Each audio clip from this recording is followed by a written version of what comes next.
Hello, this is the Provoked Prawn back with another behind the scenes video, and this time on the Corsair Virtuoso Wireless XT. Now, I had this headset revealed to me by Corsair. I actually saw it in a tweet that went out and I messaged the PR about it because I wanted to talk to them about this headset, because this is a follow-up to the Corsair Virtuoso, which was a headset that I reviewed probably a year ago, maybe more. Feels like longer, but it might not be.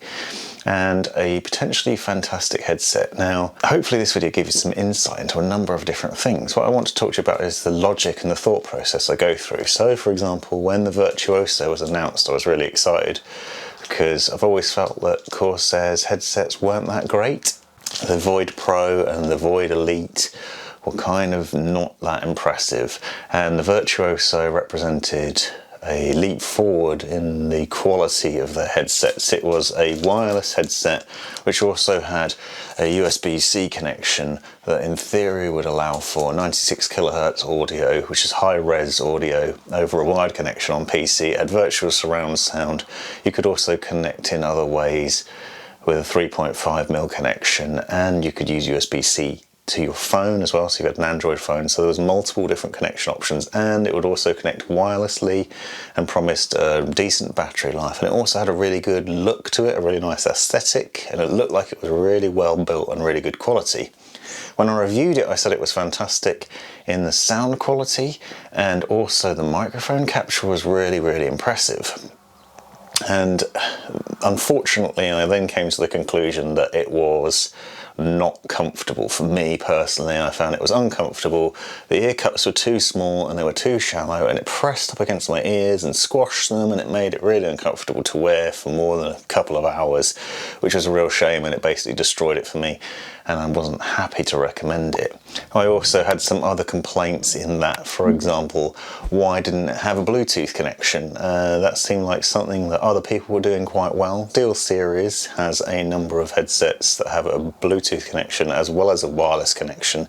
They have the Arctis Pro Wireless, also the Arctis 9.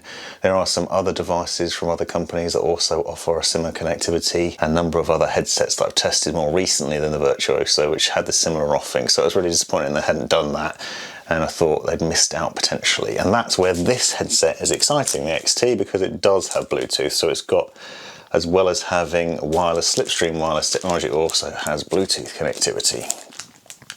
So potentially very good. Also, they've increased the size of the ear cups, or at least the depth of them. That was something I was quite keen to ask the PR person about. Also, this video is potentially exciting, or at least for me, because this is one of only a handful of review devices that are available in the UK.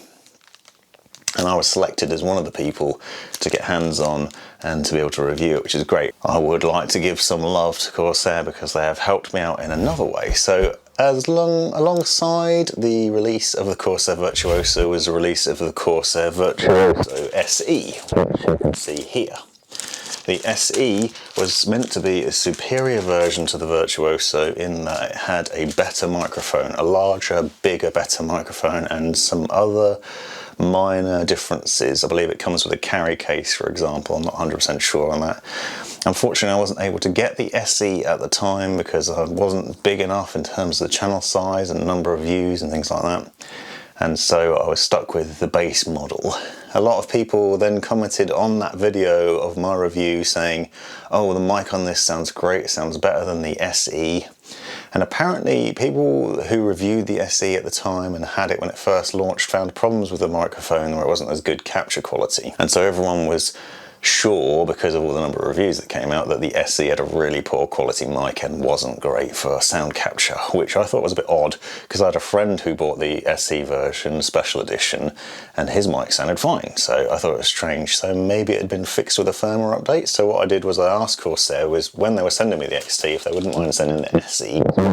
That will enable me to then do multiple videos here. So what you're looking at actually is the potential for several different videos. Not only have I got an unboxing and review of the XT, which is obviously going to be the priority, I can also now finally review the SE, and I can do some comparison videos to compare the original Virtuoso with the XT and the SE with the XT, and maybe the SE with the original, depending on how enthusiastic I am. So there's potential for a multitude of videos there, as well as proof that the SE's microphone isn't rubbish. So that could be the review title for this one, for example, Virtuoso SE, a year on or a year later review, the microphone isn't rubbish. So this behind the scenes is essentially me telling you how I'm planning out all these things and the sort of logic behind it, and then hopefully capturing footage of both of these headsets, especially the XT. I'm going to do the usual unboxing, get some really good footage of it, some really great B-roll, slider to get some really close-up shots and focus on the quality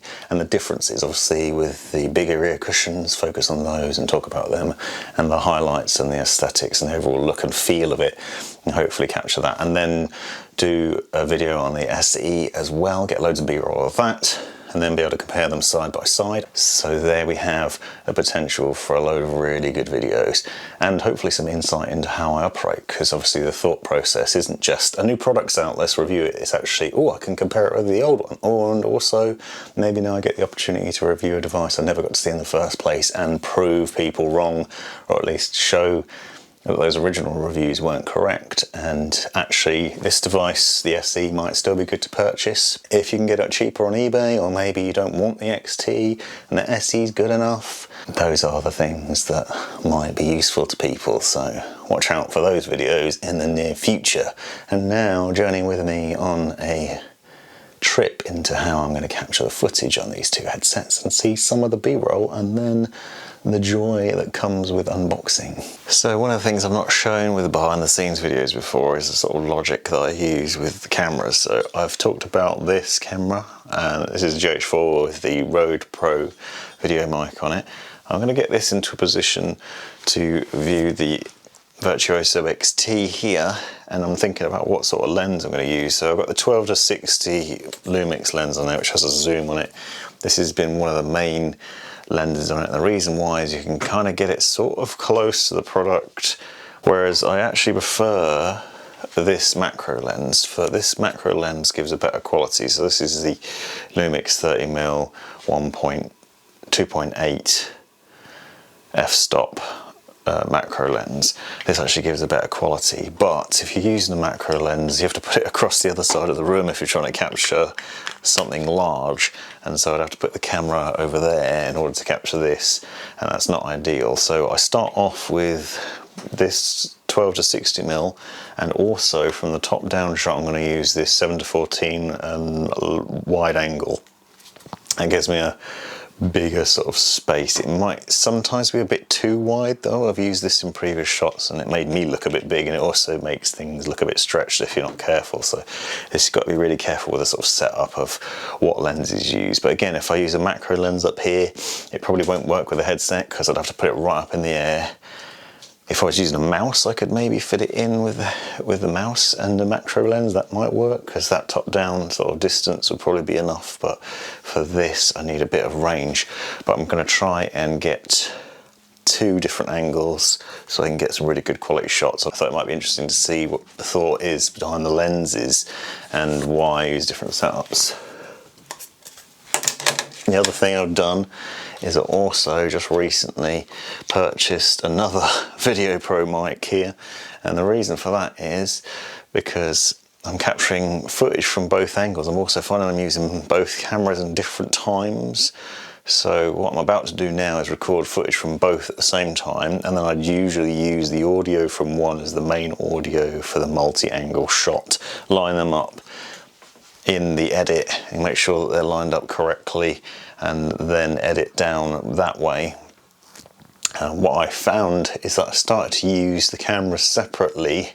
So for example, there might be a time where I'm just doing one shot with the top down. It doesn't make sense to have this one. It actually becomes more of a hindrance to record footage with both cameras at the same time just for the sake of audio off one. So I actually spent money and bought a second mic. It's actually partly laziness, but it will make my life a lot easier in the editing process, and therefore they'll streamline the process entirely, because it means that the audio from both cameras should be good enough where there's not a lot of background noise in them, whereas one of the microphones I was using before picked up a lot of background, and I like to get the best quality video and audio capture that I can, because then I use that on my ASMR channel as well, obviously. And if you're doing something like a keyboard sound as well, you want to just focus on that. So that's the reason for that. So now I've got two mics, basically the same camera setup, slightly different lenses, different angles. I'm going to start capturing at the same time from these two different angles, capture this come out of the box, and then go about the process of capturing all the different footage and the aspects of the headset. Obviously the headset itself, the microphone, the dongles, all the different accents, the ear pads, everything. And then some really nice B-roll shots of it with the slider, some close-ups, some macro shots. I'll change lenses, put the macro on this one, maybe the other macro on, or one of the Sigma lenses, which is one of the lenses I'm using on this camera now that I'm talking to you on, because those give a really clear and bright picture as well. So sort of considering what lenses to use at what point, and that becomes an interesting part of the process too, hopefully. So the other thing I've got to do is try and get the cameras lined up in a good position. They're in kind of a good position now, where this one's got a good top-down view and this one's got a good side-on view. And there's a semi-nice background. Oh, the Punisher's looking a bit wonky. Maybe there's too much light coming from this light, so I might just move it back a bit. Angle it at the wall or something. Like so. Maybe put the scum of it so it blocks some of that light.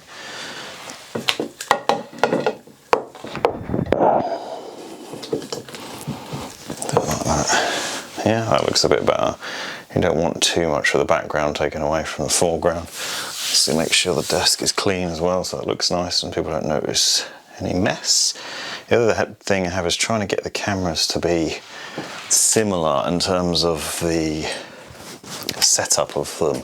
So for example, this one's set at 200 ISO and then 3.6 in terms of f-stop and 360, but the other one unfortunately goes down to 4 f-stop, so a slightly different look to them, which might show up in the cameras, and that's one of the reasons why I'd like to learn how to do colour grading, to make that a bit less sort of upsetting. But hopefully this will still work. Now I'm going to start capture on the top camera, because that one's likely to shake when I start it off. And I don't want to have to use video stabilisation if I can help it. And then I start this one off, and then a triple clap so I can line up the audio.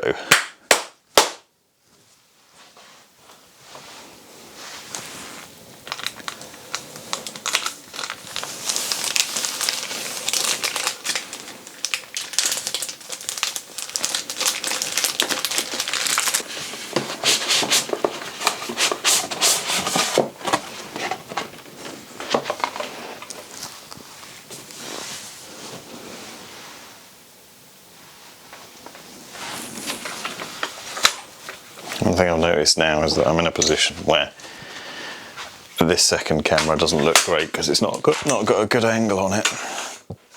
It's too low. So I'm going to reposition it now, and then obviously cut out all this audio. There we go, now that's a better angle. Now I've got two angles sort of top down, and you can see this one's slightly off to that side, but the other one's still in the same position.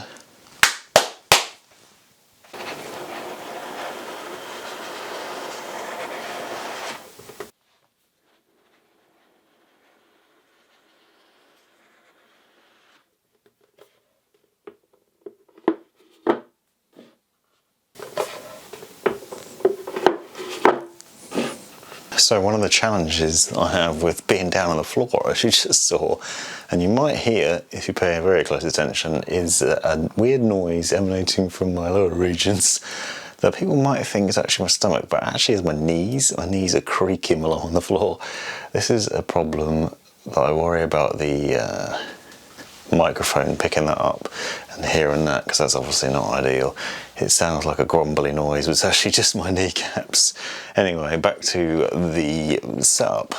What I'm essentially trying to do here, while I'm going through this lot,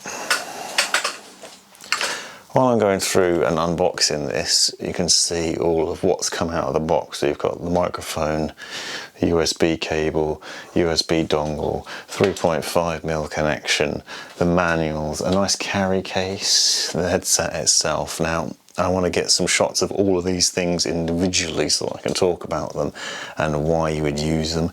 This 3.5mm connection obviously has various uses, and I'm already thinking this could be useful for me, using it with my Go XLR to connect the headset so I can monitor my usual microphone setup.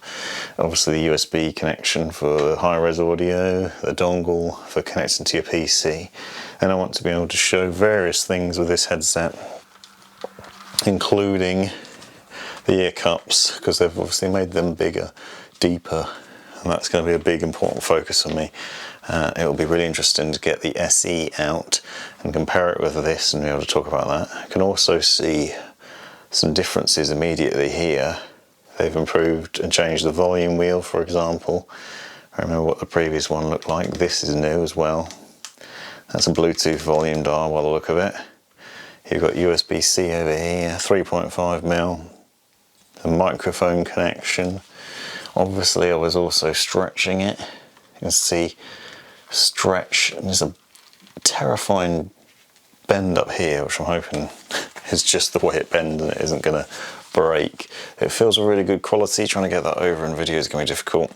This is all very premium, feels metal materials, really nice sort of faux leather, comfortable padding. It looks like it's going to be a great bit of kit. It's also really well presented with that bag. Now I just want to try and work out how I'm going to get all these clips, the B-roll, the different bits with these cameras, get them into the best position while also taking photographs. I'm thinking that maybe I could lower the camera down to some point and take some nice shots from above, and also with the other camera on the tripod, and I should be able to get some nice footage out of this. The good thing is it's going to be easy because it's a really nice looking bit of kit. So now I've got some photos with the top-down camera. I'm going to start using this one on the tripod, excuse the squeak, with a macro lens on it, so I can get in a lot closer and capture all the various things about this headset, including close-ups of things like the volume wheel and the microphone. For example, that's got a push to mute button on it. I need to be able to do that, show off what happens when you do that, because on the previous Virtuoso there is a red ring around the outside, for example, so I can do that, show the different connections, maybe show off some of the bag, and then obviously just get shots of it from various angles and highlight how good looking it is, because it's very nice. I've just done a multi-camera shot with peeling the plastic backing off the ear cups, which has hopefully come out really nicely as well. And now some more. One of the things I'm going to do with this video is I've realised it's been a long time since I've used the Difoom Ditu, which is a little Bluetooth speaker that I unboxed a long time ago, and I used it in a number of different videos, and often gets people's attention because it's pretty cool. It's got little keys on it, a little joystick, and an LCD display that you can change with pixel art. And this one, I've found a Corsair logo, so the Corsair logo is displaying on the screen, which Corsair might well approve of, so I'm going to put that beside the headset and get some footage of it like that. So one thing I've picked up on while I've been trying to manipulate this headset into a good position to be able to do video is there's a creak, which now I can't get to. There it is.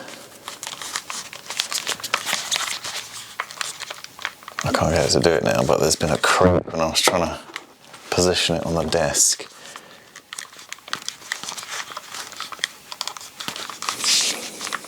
Annoyingly, I can't get it to do it, but that's fine.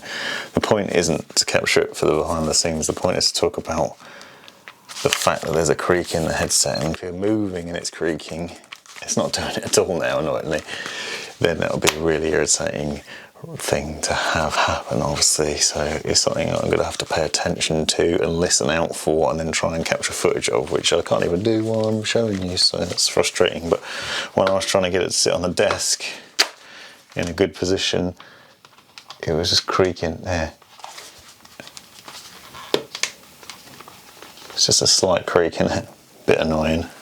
Minor point, but hopefully something of interest.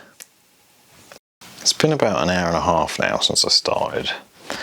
I've got a lot of different footage, but still not finished.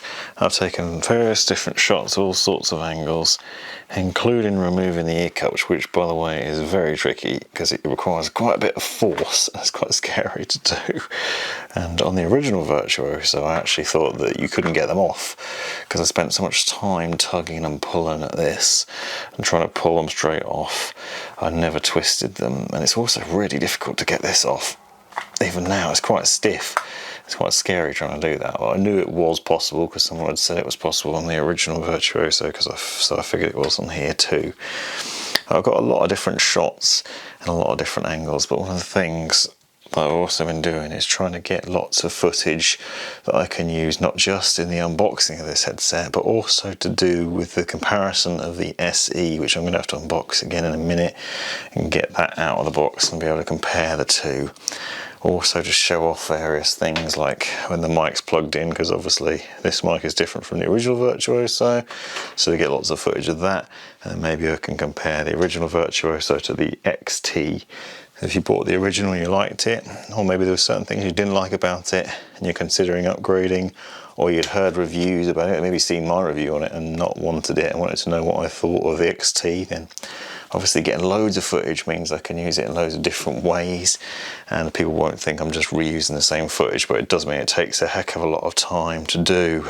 I talked about previously how I have used my slider to capture various bits of footage from different angles, but I also, before I bought the slider, used to make do with makeshift alternatives, and I'm going to demonstrate that now for anybody that might be interested in creating this by using a microfiber cloth and my camera without a tripod.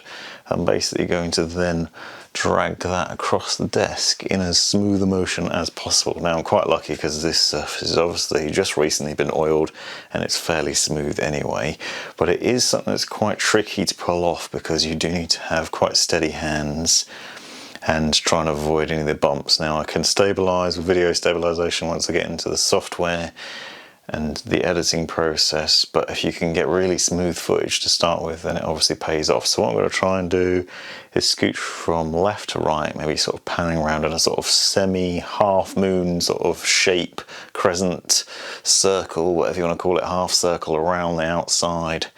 So it starts off with a ditto on one side with the Corsair logo on it and then pans through into the other side. It'll probably take a few little tries because it's been a while since I've done this, and I've got to make sure I don't bump lights or get in the way while I'm doing it. So I might have to adjust the position of my lights in order to make sure I don't cast any shadows because that would ruin it, and also to maximise the lighting.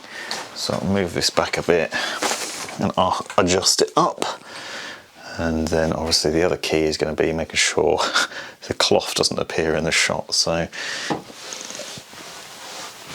start doubling it up, then get the viewfinder into a good position. Now maybe this lens is the wrong choice.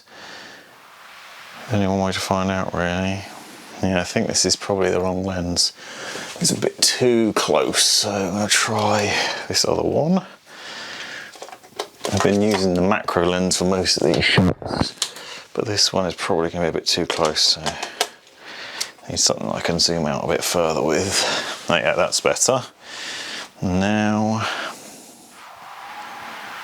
yeah, I think that'll be good. So you can just practice it. Obviously I've got to be careful not to get close to the edge. The other thing is to try and keep the whole thing in focus, which is tricky. So just so I can see it a bit better, put it on here. Maybe we start from here. You could, of course, just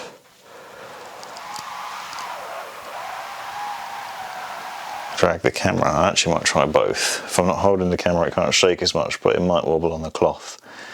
So let's see how it goes.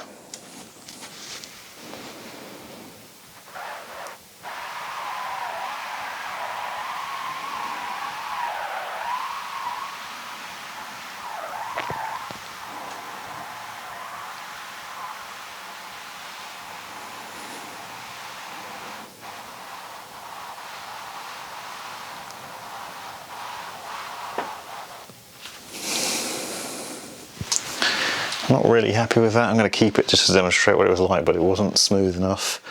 So I think I'm going to use my hands this time on either side.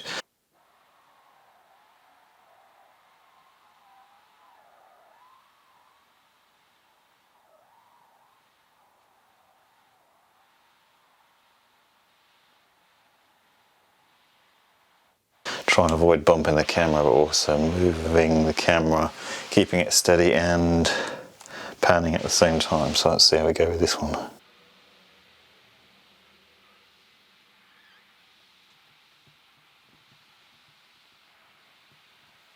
It's really difficult to get it smooth without any wobble in it. You're basically also got to account for the fact there's going to be a lot more noise and this little side to side wobble. Maybe if I took the Manfrotto plate off, it might be a bit steadier, or you could maybe try and make the microfiber cloth a bit smaller.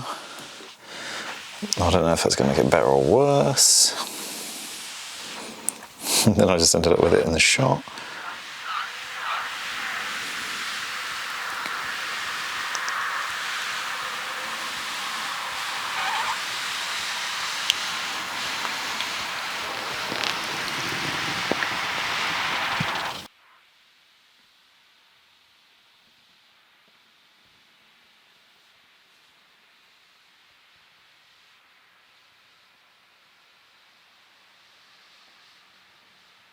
What I'm trying to do is, if you see the little cross there, that's where the focus is, and if I keep that on the headset as I'm panning around, it should result in a good view, but it's very difficult to do because there's a little wobble. If it stops, obviously comes to a complete standstill, that doesn't look great. Now you could edit the clip, so I could edit out the bumps. Maybe I only have, you know, if I pan around all the way around and then I get stuck here, well, that's fine, because you can just stop sooner. It doesn't have to be perfect. The idea is to show that this is possible to do, and you don't need a fancy slider or gimbal setup to create this sort of view.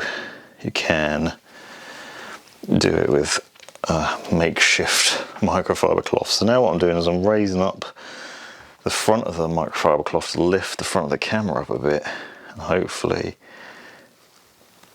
create a different angle.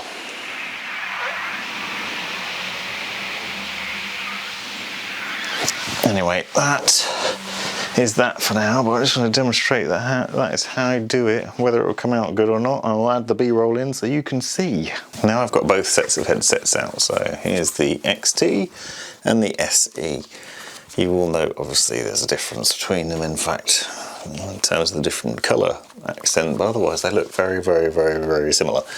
And so much so I'm questioning the differences. For example, the XT is meant to have deeper ear cups, and it certainly doesn't look like it does from putting them side to side, so I'm going to have to take them off and try and compare the depth of them, see if there's any difference. I need to check the reviewer's guide as well that's been sent over, and to confirm that's definitely a change, because they do not look any different in terms of size, which is concerning, because it means I'm probably going to have the same problem in terms of the comfort. They're also both memory foam, they're both very, very similar in design. There are some differences, however. I have noted, for example, that the 3.5mm connection that comes with the SE just has two connectors, and there's no volume or mic mute controls on that, so that's already a slight difference. Obviously the mic looks slightly different as well. I think it's shorter, or at least maybe it looked it. No, it looks about the same, so very similar microphone setup. The one on the SE looks snazzier in my mind, but it's got a different design colour, so maybe they'll come out with another design for the XT as well, which will make it stand out. I'm going to put these side by side and obviously compare them and show the differences. Most notable obviously is on the bottom, where there's only a Wi-Fi and wired button set up on the SE, but there's a Bluetooth option on the XT, so different control setup, but otherwise overall very similar aesthetic and design and features. We'll see what it stacks up like in terms of sound and stuff as well, which is going to be an interesting test. And here I am a couple of days later with the Corsair Virtuoso XT, so you can see some sample shots of it on my head. for example. And also I'm using the microphone to capture this little sample of audio as well to give you an idea, and you can see that the quality of it is really good, very clear broadcast quality. It's picking up some fan noise that you can hear, so not quite as good as my usual mic setup, but still very nice. And hopefully that's been a good insight into how I've captured the footage. I want to apologise, as I've gone through and edited most of that down, that I've seen the autofocus on my camera was playing up and it kept focusing on the background instead of on me, and some audio problems as well, so I apologise for that. Hopefully you stuck through that, and I'm really sorry. I am actually changing things. If you look to the sides of me, you'll see some cameras. I've actually purchased another camera. Don't tell my wife, that I'm going to use exclusively for behind the scenes content, so I'm going to set that to manual focus. And I've got my mic on top of it, and it's going to be dedicated specifically to doing these behind the scenes videos, so hopefully there won't be any more mistakes like that in the future.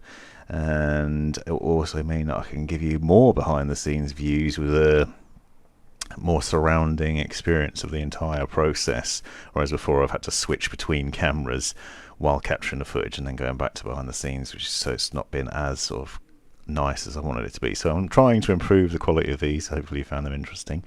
Initial thoughts on the Virtuoso XT are mixed. Unfortunately, I don't think actually on reviewing the comparison with the SE that they have improved the ear cup size at all, and that will be an interesting versus video. I want to spend some time with the SE. I've not used it yet, but I have had them side by side, looking at them and measuring them, and they seem to be the same size. Also, I've noticed uncomfortable pressure on my ear. Seems like there's a lack of padding on the inside of the driver, and so the driver's pushing against my ear, and there's a slight squashing. It doesn't feel as painful as the original Virtuoso though, so that's interesting, because the original Virtuoso I found after a few hours I couldn't even wear it anymore. I've been wearing this all day and for a few days and not had a problem, or not as many problems. So I think the comfort has improved, but it's still not perfect, which is a real shame. However, there are some other highlights. The Bluetooth connection, for example, is fantastic. I really like that. You have the ability to change the volume of the wireless or wired connection and the Bluetooth connection separately, so I can be playing games on the PC and listening to Spotify on the headset from my phone, and you can adjust the volume of the music from your phone on the headset with the separate volume wheel to the overall volume, and you can adjust them independently, which is really cool. And it is also really convenient to have a dual connectivity set up like that. Obviously the mic is fantastic, the headset looks really nice, the lighting and such on the side, you can see it isn't particularly bright. This is actually set to max brightness. I have a feeling that in wireless mode it's a bit dimmer in order to save battery life. I think if it was plugged in and wired it would be better. Next steps of the process for finalizing the video, which is probably going to take a little while longer to put together yet because I want to test it a bit more thoroughly, but are going to be capturing mic audio like I'm doing now, but across 3 different platforms. So I'm going to try and do it wired, wireless using the dongle, and with a 3.5mm connection, and maybe even with Bluetooth, because you could place Bluetooth calls in theory with this. So I want to check all those things, get some audio samples of all of them for the review and unboxing to be able to compare the differences between them. This is the wireless quality of the microphone capture, and I think that's really impressive. Again, Corsair's done a great job with the mic on this headset. Also, the audio has been great for watching movies, video editing, listening to music and other things so far. So generally impressed, disappointed in the size of the ear cups and the comfort once again, which is a real shame, but otherwise great stuff. So be sure to stick around for the proper video coming soon, as well as the versus videos. Let me know in the comments what you think and if there's anything you'd like to know. And a big shout out to my YouTube members who are awesome legends. Those people have clicked that join button to pay a little bit of money each month for special privileges on my channel that include 24-hour early access to videos like this, as well as behind the scenes contents and a mention in videos in the description, and sometimes with a full on shout shout out. Special thanks to Beaster Bunny for continued support in my channel, and to all the other awesome people that have watched this video. Thanks for watching. This has been the Provoked Prawn. Hope you found this video useful, interesting, hilarious, or otherwise. Take a look at these other videos that I think you might find interesting as well, and have a look at the description for links and other information you might find useful. Click that join button to see the benefits of being a member of my YouTube channel, and most importantly, have a great life.